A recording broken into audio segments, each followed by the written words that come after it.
Hey everybody, Smasho here, just bringing you the most detailed space weather and imagery of the sun you'll find any place in the world. Happy birthday to Smash Staff. Don't forget to wish Smash Staff a happy birthday in the comments. And what we're looking at here is the closest star in, this is colorized magnetogram plus 171 angstroms. We've got some cool filaments in the southwest. And we've got the most interesting sunspot of the entire solar cycle, sunspot 3112. We're hoping Rush gets back together, gets a new drummer, has somebody write their lyrics, and creates a new album called 3112. Let us know in the comments what you think of that idea. Let's take a look at the SDO colorized magnetogram. Sunspots have been mostly stable here. We've seen a solar uptick. Possibly some new sunspot groups here in the east as well. We'll take a look at those in great detail later in the video. Here's your SDO intensitygram, and indeed we do see new sunspots there in the northeast. Otherwise, things mostly stable here. It looks like 3116 has grown a little bit. Likelihood of large solar flares remains very high. Let's take a look at volcanoes, as we have a lot of eruptive activity going on. Shiveluch on the sparsely populated isle of Kamchatka. Volcanic ash not visible in satellite imagery there. Abiko, flight level 110. It's a 11,000 foot plume of volcanic ash from Abiko. Nishinoshima, 12,000 foot ash plume from Nishinoshima as it explodes.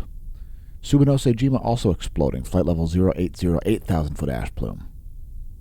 Popocatépetl, located in central Mexico, exploding.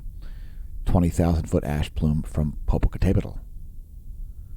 Fuego in Guatemala, producing a 15,000 foot ash plume through some explosive activity there. Nevado del Ruiz exploding, flight level 220. Sangay, some volcanian eruptions happening there. Effusive and explosive activity in Ecuador. 19,000 foot ash plume, flight level 190 over Ecuador from Sangay. 15,000 foot ash plume, flight level 150 over Ecuador from Revenador. Sabancaya also exploding, intermittent emissions there, a 24,000 foot ash plume. And public service message: please don't pole vault the caldera. Next we'll look at earthquakes. For the past 24 hours, it has been quite calm, seismically speaking. Did you see yesterday's video? We put up a possible forecast for a large earthquake in the Caribbean. Over the past 24 hours, we've only seen small earthquakes like 5.3s in the South Sandwich Islands region. I think that is the largest of the past 24, only a 5.3. So perhaps those quakes in the Caribbean there and the U.S. Virgin Islands are foreshocks. We'll have to wait and see. A few 5+ magnitude quakes happening down there around the South Sandwich Islands. That's the most seismically active portion of the planet at the moment. Things have calmed down at the Requiones Ridge there, near the Mid-Atlantic Ridge, at the North American/European plate boundary. And let's get back to space. So here's the last 24 hours in ionized helium from SDO. If you're wondering what that maneuver is, that's the SDO calibration maneuver, making sure it's perfectly centered on the solar disk. Coronal mass ejection activity has been fairly minor here in the past 24. We'll tell you about any trajectories here later in the video. The 10.7 centimeter radial flux has come up to 161 solar flux units. And there's the chart of that. 161 is the new radial flux number. And you can see the sunspot number here now at the first time over 150 since July. That's the 1 year graph of the radial flux, the black line, and the sunspot number, which is the red line. Space Weather Enthusiast dashboard forecasting a little bit of geomagnetic unrest tomorrow. We actually saw a little bit of geomagnetic unrest today. And let's take a look at the last 4 hours of Earth's magnetic moment from space.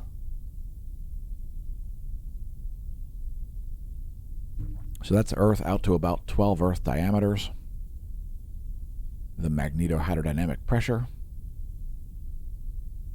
It's our Geospace Magnetosphere movie.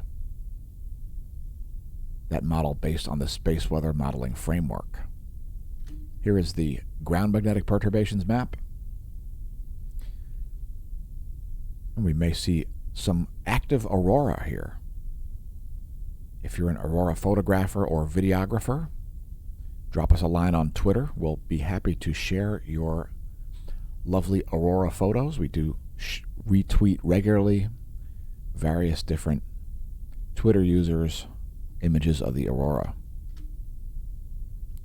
KP index now at 3.67, and we're hoping NOAA sticks with this new, more detailed KP in planetary K index imagery as it decimalizes it. Instead of rounding to the nearest whole number, I'd prefer the decimalization. Push in a KP4 here. I think that would show up as a KP4 on the old imagery. KP 3.67. I like it. It's close to geomagnetic unrest conditions. Next, the real-time solar wind, which has calmed down a little bit since yesterday. It looks like the sputtering end to a coronal hole wind stream happening here. We've now dropped below 500 kilometers per second at 493. For the velocity, solar wind density 8.4 protons per cubic centimeter. And the geomagnetic unrest that we've seen was a result of the shifting of the magnetic fields. You can see up here this fairly solid negative BZ signal right in this area. That is responsible for that brief period of geomagnetic unrest that we saw. Things should be calming down now as the solar wind drops. We'll also see a drop in the plasma temperature. And Earth moving into a South Pole current sheet. We'll show you that next. Here are the GOES magnetometers for the past 3 days. We can expect some smoother readings from those. So here's the heliospheric current sheet. And yes, the plasma that comes out of the sun is polar in nature. And Earth is just right now moving into a South Pole-oriented current sheet. You can see that depicted there in red. Keep in mind that data is 1 hour and 43 minutes old from when we streamed the video. And again, Earth likely already or very soon to be in that South Pole current sheet.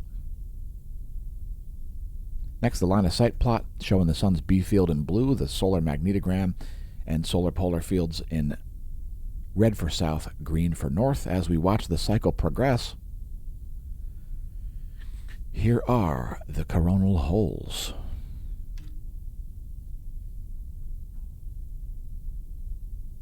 So we've got some South Pole-oriented coronal holes rotating here behind sunspot 3112 in the northeast. Here's the view from SDO in 211 angstroms. North Pole coronal here, North Pole coronal holes down here. South Pole coronal holes just getting defined up here. Just starting to see those pop through there.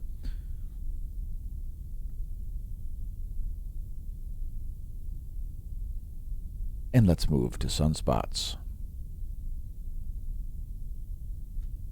Again, we do have some new sunspots here. This one's going to be named 3118.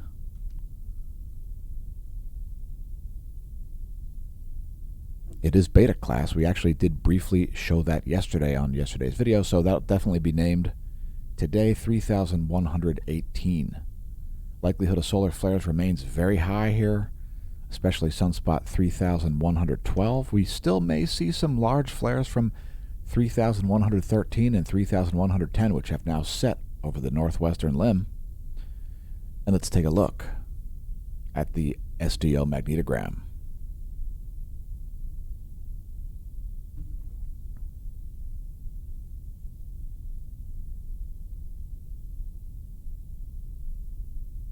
Again, things mostly stable here, although a little bit of growth. A little bit of growth in 3116. The trailing umbrae have grown a little bit. Here's some composite. That's 1700 plus 335 angstroms.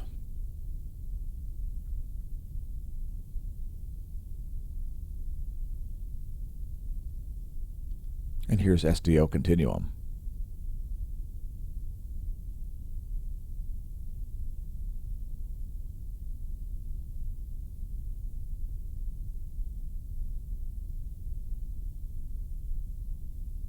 Next, moving to solar flaring.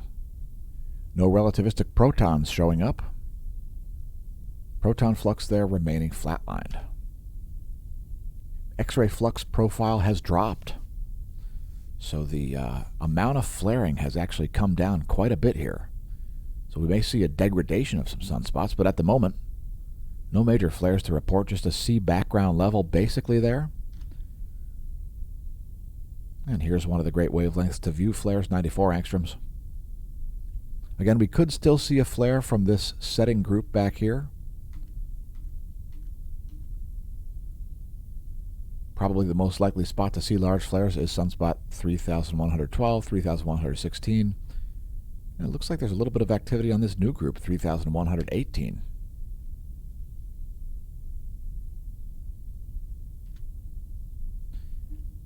Take a moment to press like and subscribe if you enjoy the content. Thanks to all of our viewers on YouTube for putting up with the pathetic censorship on the platform. I know it's frustrating. Let us know in the comments if you think Elon Musk is going to, quote, fix free speech by taking over Twitter.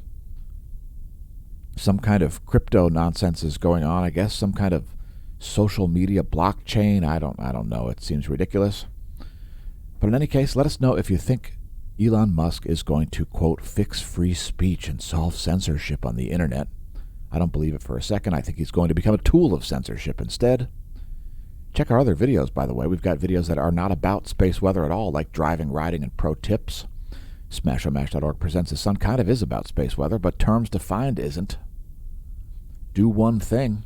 Remember, folks, a journey of 1,000 miles begins with a single step. So check our playlists.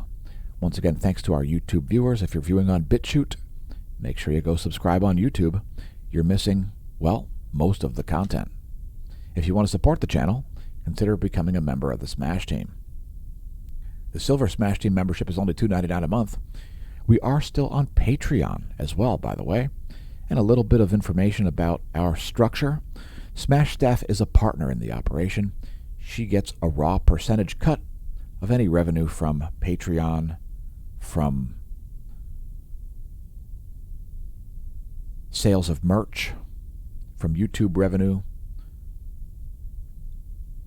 Once again, happy birthday to Smash staff. She's also our IT department and our social media manager. Again, if you want to support the channel, become a member of the Smash Team at smashomash.com/Smash Team. There's a gold membership, a silver membership. There's even a gold annual paid-up subscription. There's even a bronze membership, which will cost you nothing. Thanks to the Smash Team for being executive producers of the content. Today's featured product is Google Defined. So if you click our link to our Redbubble shop below the video, you'll see our products in order of best selling. We've reintroduced one that we haven't had out for a while. We've brought it back because people continue to wear masks. Some places even mandate mask wearing. And our regular viewers may be well versed on my stance on that. That product is Smasher Price, my first pandemic. Get yourself a souvenir, but today's featured product is Google Defined. Are you still using Google as a verb? Well, I'm wearing the shirt today to help people define commonly used terms that are misused. Because, I mean, look, Google doesn't want you using it as a verb, and neither do I. It makes my ears bleed when people say Google it, because to Google it is to receive biased search results using the Google Junkware search engine. I mean, I stopped using it in 2012 as a search engine. Please don't use it as a verb unless it's designed to mean to use the Google search engine to obtain biased information about someone or something on the World Wide Web. Yes, because it's biased. They've created a bidding war for information itself, commercialized all kinds of crap, promoted all kinds of nonsense propaganda and fraud on the YouTube platform. They've suppressed facts and basically made fools of themselves. It's a vestige of censorship and centralization, a zombie corporation moving forward on its own momentum. Featuring 20-year-old outdated software that barely functions, it's a giant bureaucracy that is barely unable to get out of its own way. Google. It's not a verb, it's a scam. So stop using it as a verb. And certainly stop using it as a search engine. At least use other search engines in addition to the biased Google search engine if you'd like to get legit results. Google owns the two largest search engines in the world, which are literally Google.com and YouTube, which is also powered by Google. How's that for a monopoly? It's a monopoly on information itself, and it's frankly evil. Is your shopping cart empty? Pick up some merch and help support the channel that way. You can also support the channel via links at smashomash.com, and welcome to the Neo Renaissance. Once again, congratulations on realizing the channel exists. You can find all kinds of links on the homepage, like a permanent invite link to our Discord chat, which is right there. And last but not least, you'll also find a link to SureMed. Would you like to improve your health with a membership to the American Better Health Organization? Just click SureMed. You'll get my link. Sign up there. The base membership gets you all kinds of features like discounts on durable medical equipment, hearing aids, MRI and CT scans, diabetic supplies, labs, vitamins. You'll also get health advocate solutions, access to the retail and mail order pharmacy, vision discounts, dental discounts, virtual veterinarians, counselors by phone, doctors by phone, and more. Like access to great group insurances, only available to members of SureMed, otherwise known as the American Better Health Organization, a nonprofit focused on improving the health of its members. Let's get back to space. If you're up before dawn and you have a low horizon, you may see Mercury rising. Oh, noes. Mercury rising. I don't mean the temperature, folks. I mean the planet. And that's what's going on over our head right now in Lehigh Valley, Pennsylvania. Here's a solar system forecast.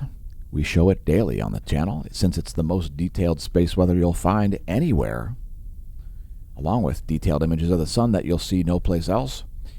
Here are the solar system forecasts. This is what's going on today. Let's advance this 1 week from our gibbous waxing moon. Here's where things will be in a week. We'll have a gibbous waning moon, as Venus makes its way around the far side of the sun. It's pretty lonely over there, although Mercury is coming around to join it. Next, we'll take a look at some coronagraphs. Here's yesterday from the George Mason University coronagraph imagery there. Some minor CMEs happening there.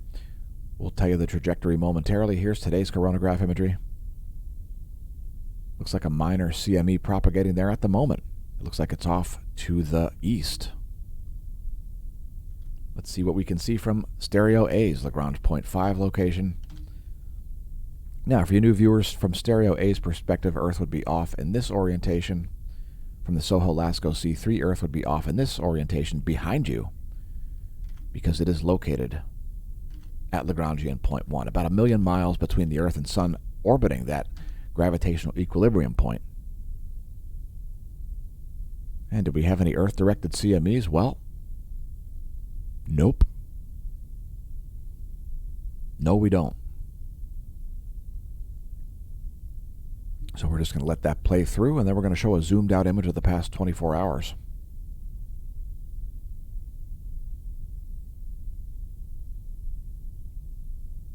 We're always delighted to see Stereo A's imagery up to date. So here's the last 24 hours, SDO 304 angstroms, plus the Soho Lasco C2 and C3 coronagraphs. Also a view of Venus there.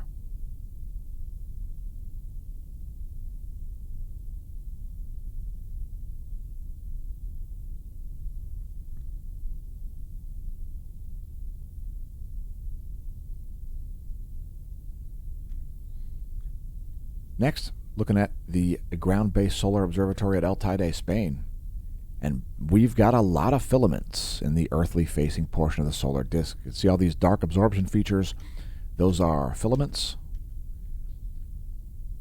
We typically see those vanish when we see a coronal mass ejection. Let's actually bring up the latest frame here, since we've got some old data there. There's the latest frame that is from today. That is pretty up to date. And look at all the filaments. Massive number of filaments here. Likelihood of coronal mass ejections in the earthly zone here is nearly 100%. Next, we're going to show the last 2.5 hours from the GOES 16 SUVi.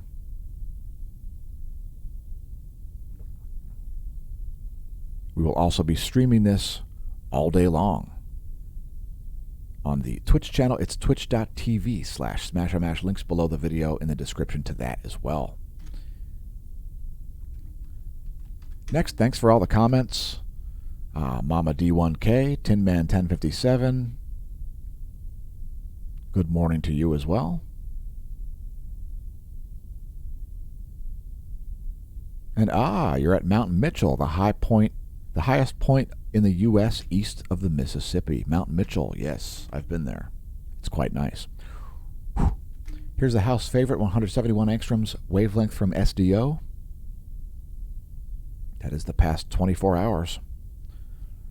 And let's move into the bonus features segment. Looking at satellite charging hazards, and indeed we see some. Some significant surface charging hazards there over most of Mexico, and some more minor surface charging over the Caribbean and the Central Pacific. That's caused by low energy electrons. And speaking of electrons, there are the relativistic electrons measured at the F-flare by the GOES 16 and GOES 17. We've seen a sudden dip here in the electron flux after having reached well into warning levels yesterday. Not quite 10 times warning levels there. That's the GOES electron flux. Here's the forecast model. NOAA forecasting for a flattening here of the electron flux, so we'll be pretty much in a nominal range. There's the 1-year chart to put it in context. A little on the high side. That's from Solon.info. And we'll also show the F ionosphere layer. We show it daily. Press reload on those. Here's the raw vibrational frequency of the bridge between Earth and space. So quite a few anomalies here showing up.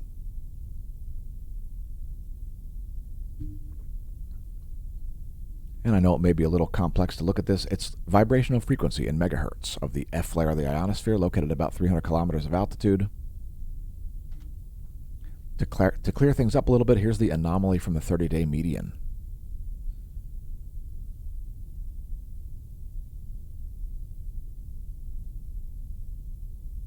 So we are still pretty close to the equinox, folks. We can expect fairly active geomagnetic conditions with only minor inputs.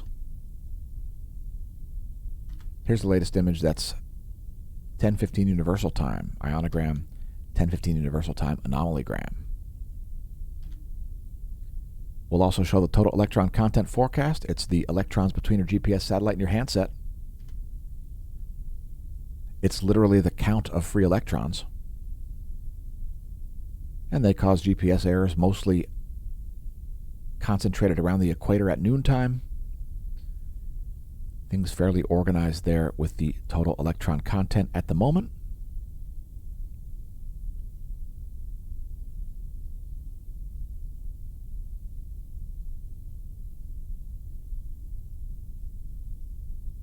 And here come additional bonus features. It's the latest intensitygram and the latest colorized magnetogram. Let's take a look at this new sunspot. Here you go. It is beta gamma class. It's got a leading North Pole umbra and a trailing South Pole umbra. Also a new group right here, so that might be 3119. We've got an extra new sunspot group there. Again, a rise in the radial flux also, so that's no surprise really, as the most gigantic sunspot of solar cycle 25, 3112, is rotating toward the Earth. Let's take a look at that briefly. It barely fits on the screen. There are the fields. And it remains a beta gamma delta class.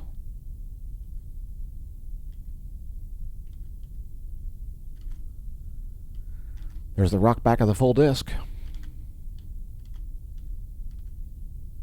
And let's show one more series of composites. This is 304, 211, and 171 angstroms. That's yesterday plus today from SDO. There ends the space weather portion of the video, and let's move into the realm of meteorology. First thing we're going to look at is carbon dioxide. Yes, there's the surface content, carbon dioxide. It's only 401 parts per million down there. Down there it's 444 parts per million. And I'm just showing this just to show that you can view the surface concentration of carbon dioxide on nullschool.net. You can also view sulfur dioxide, which is pretty interesting because you can see things like volcanic activity. For example, there's some sulfur dioxide coming out of one of the Hawaiian Islands. What about the Kamchatka Peninsula, you ask? Well, indeed, there is some sulfur dioxide from there as well.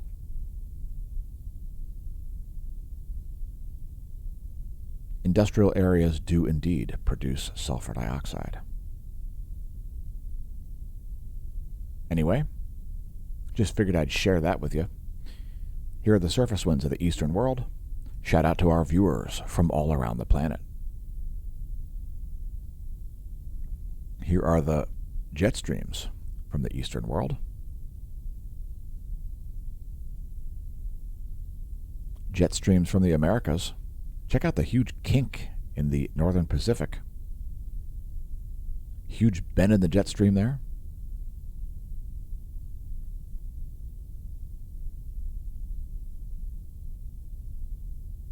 Tripled up jet stream over North America. Some very cold air being thrust down there into Canada and the Great Lakes region. We've got some major freeze warnings for the Dakotas coming up. Looks like clear skies over northern Florida.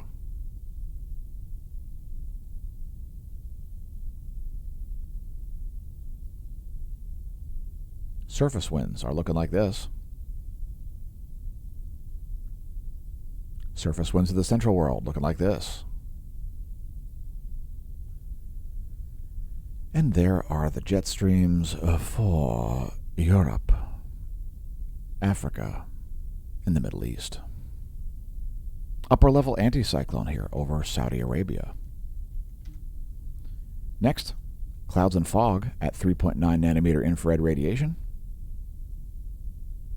That's moon glow, by the way. That's the NASA GOES Interactive Weather Satellite Suite showing clouds and fog over the Americas.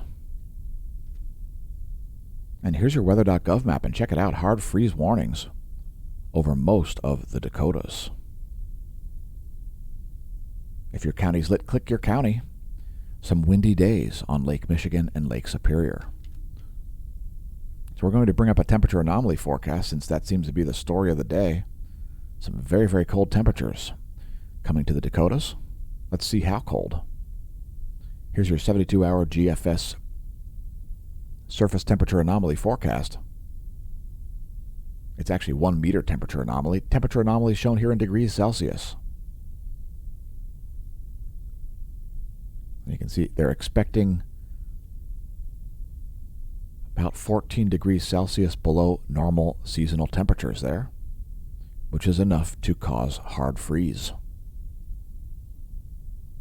Some hot temperatures showing up in the northwest at something like 16 degrees above normal. By the way, carbon dioxide is not a pollutant. It's the base of every food chain. It's the base of every food chain, folks. All right, and let's continue on here. Looking at the pressure map, as the low pressure associated with Hurricane Ian is finally headed out into the Atlantic. Bye, since you brought rain for the last 5 days. I've seen enough. And thank goodness it's now cleared up over Pennsylvania.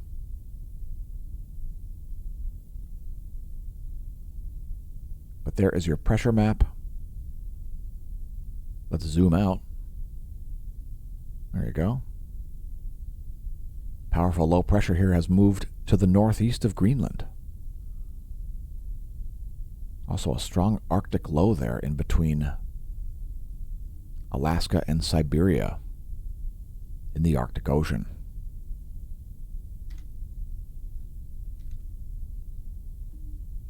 Here's your NASA GOES lightning mapper. And where do we see lightning happening? Mainly in Arizona. Let's see if we have any active cells at the moment.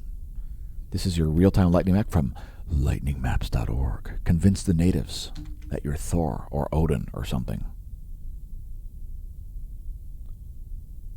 I've had some recent terrestrial strikes here, southwest of Phoenix. Some thunder rolling in there on the Barry Goldwater Air Force Range. I know, it's directed energy weapons, right, folks? It's directed energy weapons. Oh, it's Project Bluebeam. Oh, noes. Oh, I'm so scared of non-existent things. Just because it can be done, folks, doesn't mean it is done. Next, your U.S. Doppler radar map.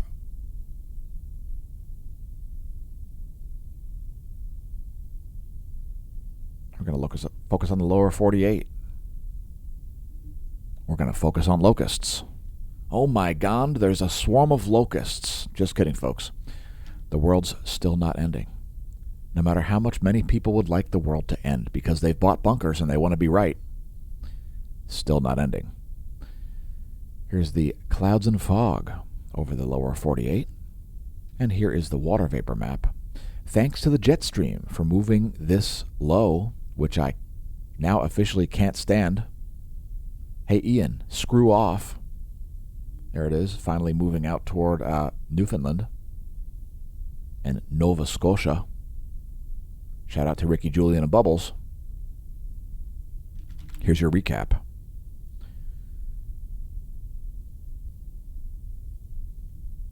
Vertical motion of water droplets. Infrared spectra at 3.9 nanometers from the NASA GOES Interactive Weather Satellite. And water vapor. Once again, thanks for tuning in, folks. I've been your host, Dan, a.k.a. Smash-a-Mash. Happy birthday, Smash Staff. And may that solar wind be at your back.